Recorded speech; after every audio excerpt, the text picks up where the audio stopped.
This is TWiT. Yesterday, FBI Director James Comey testified in court for the first time, explaining why he reopened the Clinton email investigation just 9 days before the presidential election. Joining us to discuss why Comey says he notified Congress about new emails is Patrick Tucker, technology editor from Defense One. Welcome back to the show, Patrick. Hey, thanks for having me. So you write that Comey is basically saying the metadata made me do it. Tell us what you mean by that.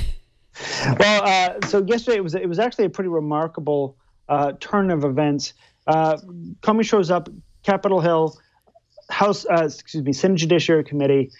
A lot of expectation about this testimony. Dianne Feinstein gets to him and says, "Why did you send a letter 9 days before a major election, huge and historic, saying we're reopening this case?" And so a lot of people have had speculations about this. This is really key. A lot of people said, well, clearly he's trying to throw it for Clinton. At the time, a lot of people said clearly he's trying to throw it for Trump. I mean, to sort of destroy the entire electoral process. So Comey has this story. He says, here's what happened. The morning of October 27th, my investigators come to me, my investigative team that was on the Clinton case, they come to me and they say, we have looked at Anthony Weiner's laptop. It's an enormous trove of data that we can see. Messages to, messages from, and it suggests that Huma Abedin was forwarding him everything from Hillary Clinton. We need a search warrant right away. All we have right now is metadata, but there could be thousands of emails here. And most importantly, and this is where the cognitive bias comes in, it could be those emails that you yourself, Director Comey, were looking for at the very beginning of this investigation. So all they had was metadata that said that Huma Abedin was forwarding a lot of stuff to Anthony Weiner. They needed a search warrant and they needed to look into it. Now, here's where things get really weird. Comey says, okay, I'm going to give you permission to go to a judge, get that search warrant, and now I have a choice. As Director Comey is director of the FBI, I can either reveal that I've granted you this search warrant permission asking ability, because they have to go to a judge, or I can conceal it. And he doesn't look at it like I can just be cool with this for now. He sees this very distinct binary, reveal or conceal. And he's like, conceal would be catastrophic. Now, what's weird is that, so they get the search warrant and they get 650,000 emails that are of interest, but then it's actually only like 6,000 of those that are really of interest. 6,000 that might actually maybe contain the thing that they're looking for. And they're actually looking for something very specific, which is like criminal intent. So the question that I want to know is, you're looking at metadata, you're going to use that as an excuse to tell your agents you can go out and get a search warrant, and all of that's sort of fine. But then when the actual corpus of data comes back, you have no one in the FBI that you can go to and say, how long would it reasonably take to look through this and come up with a scope of an investigation? And that's maybe something you want to know before you send a letter to Congress saying that you're reopening an investigation in Hillary Clinton 9 days before an election.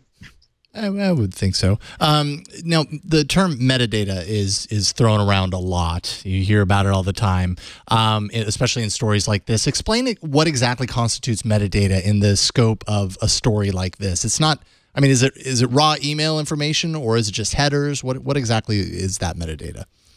So Comey himself is not specific about this in the testimony that he gives in response to Dianne Feinstein's question, but he does say that it's clear that Huma Abedin is forwarding Anthony Weiner emails, including emails from Hillary Clinton's Verizon BlackBerry. And that could potentially include emails from the first 3 months that she was the Secretary of State that they couldn't find. So we do know that it includes device type, and we also know that it includes emails that are directly from the Hillary Clinton Verizon BlackBerry domain. And the Times probably as well, but that's immaterial to what we're talking about here. That would be more of like the metadata that you would use as part of an actual investigation into whether someone was at a place that they said they were talking to someone that they said that they were talking to.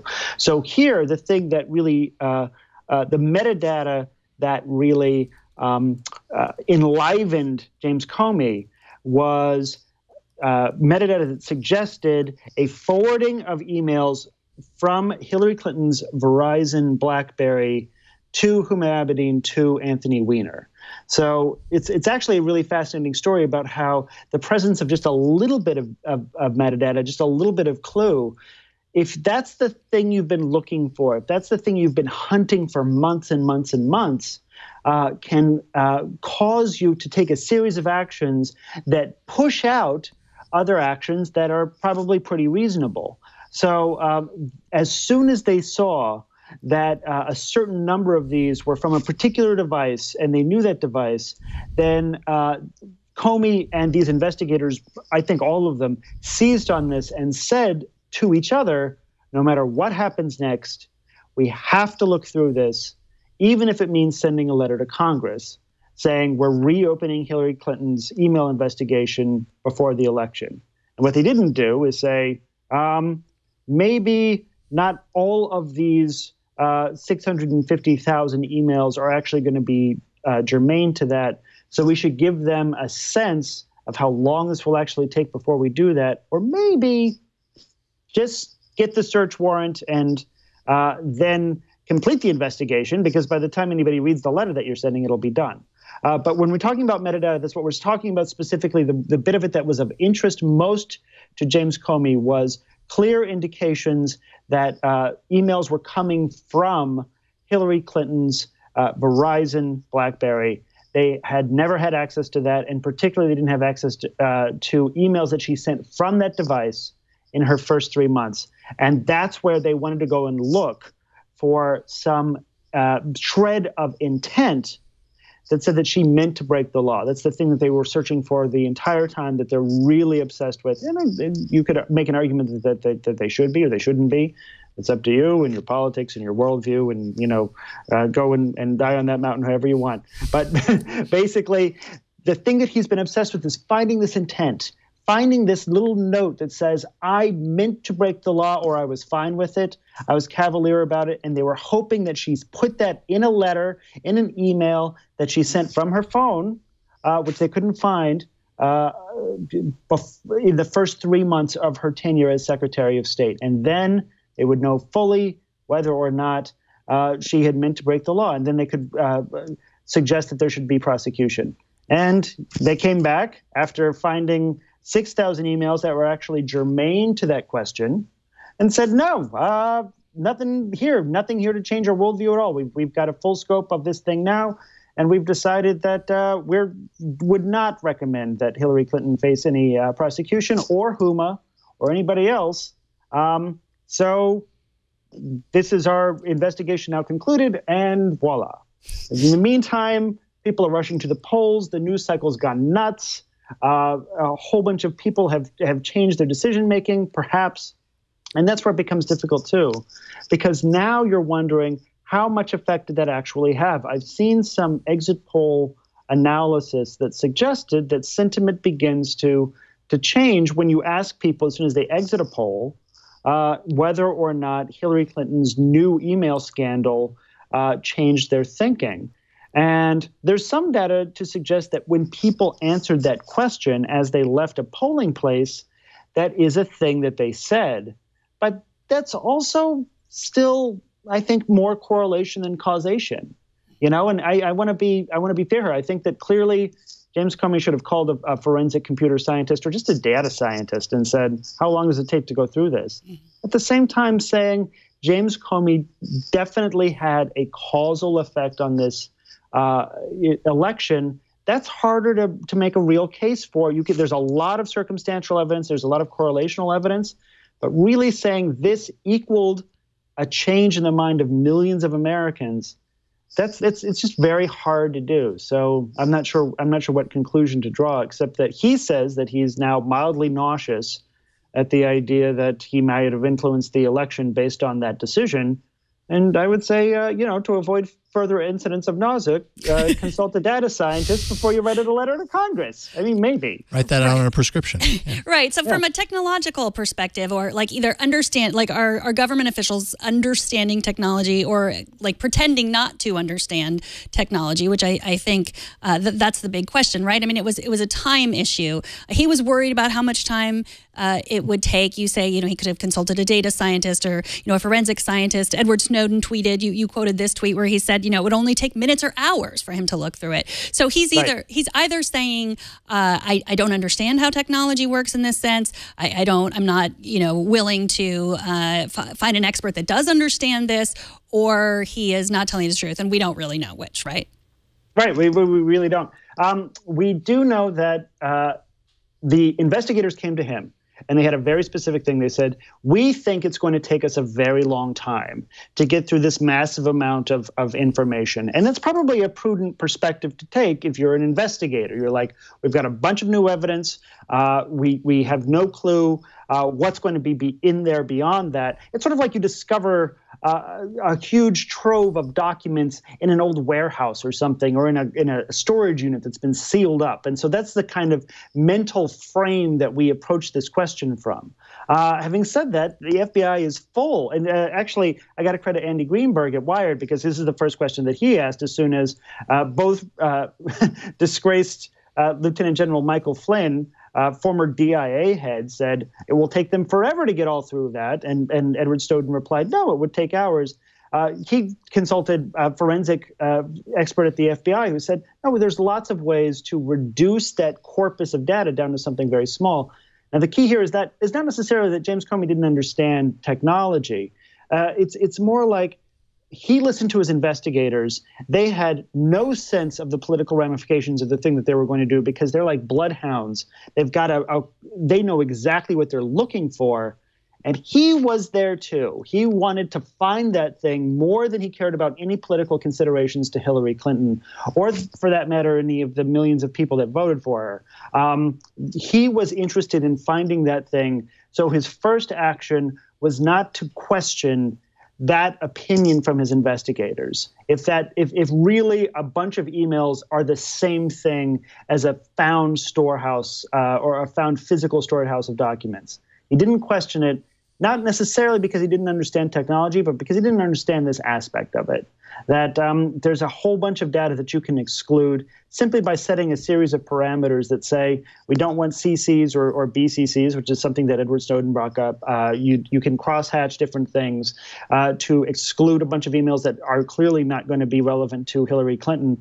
And there's just a lot of different tricks that you can use to bring that corpus down from something enormous to something very small. It's just, what we know is this. Based on his testimony yesterday, this was not a consideration that entered into his head at all. He just knew that his investigators were coming to him with their hair on fire, and he had to write Congress right now and say, I don't know how long this will take. And he probably excluded the idea that maybe you should talk to a technical expert to tell you how long it's actually going to take before you write that letter to Congress. So it's a weird impulse of him, and it speaks to his impulsiveness. And his impulse is to kind of be pretty Boy Scoutish and maybe a little bit self-righteous about things, and tell the entire world what he's about to do, so that he can inure the department from any sort of scrutiny or any sort of suspicion as to their motives. And in the process, you wound up making a big mess. So I'm not sure what you do with that in terms of questioning whether or not James Comey really understands technology. I think that he understands the bit of it that frustrates him. Well, there will be people that watch this that say, like, okay, Hillary lost, get over it. So why do you think it's still important to be discussing this topic at this point for the future? Because it is historic. This is a moment in history that suddenly changed. I mean, there's actually a lot of evidence to suggest that this revelation from James Comey, this letter, changed the entire mediascape in the run-up to the election. And that's important. because it changes the conversations that were happening about who's going to be our next leader. And whether you can trace that back to a pure causal outcome is different, but it did change things. And it's important because his inability to grasp how you can use technology to come up with a better communication that's going to be read by the entire world, that's going to be read by history, that says this is how long it's going to take us to conclude this investigation, simply because he didn't have a full grasp of the technological tools that were available to him, he made a decision that's now historic. And it might have swung the course of history, or at very least, it's certainly a part of history. And what that tells you is that, what it sort of screamed to me is that thank God I know a little something about statistics, enough to know that I should ask somebody who knows much more about statistics before I make a decision this monumentous about finding one thing in 650,000 emails. And this is going to keep coming up again and again and again, because we're just awash in a volume of information. That's what happened here. We found a bunch of information. People got really excited about what it could contain without figuring out how you find that and then how you communicate that to the entire world. So instead, James Comey made a statement to Congress that wound up going out to the entire world. And what this really shows is that in the future, that sort of thing is preventable or changeable on the basis of how you understand, how you go about looking for a thing that you're looking for. And for him to say, regardless of how you feel about any political result of this, for him to say, I feel mildly nauseous at the possibility that I influenced an election through something that I did, shows that he didn't have a full grasp of what he might do or what he could do. And now we're all mildly nauseous. So, that's how that works for, no matter who you are or how you voted, we're all kind of mildly nauseous about this. So statistics, computer science, data science, this is now part of investigation. And it's somebody that you want to talk to before you make a big statement about a huge bunch of information that you're going to search through digitally, electronically.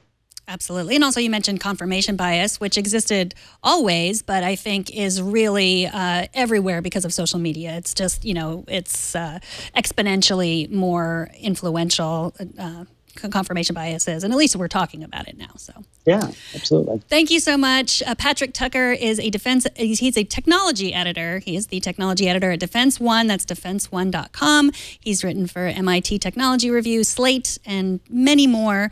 He is at DefTechPat on Twitter. Thanks so much for coming on.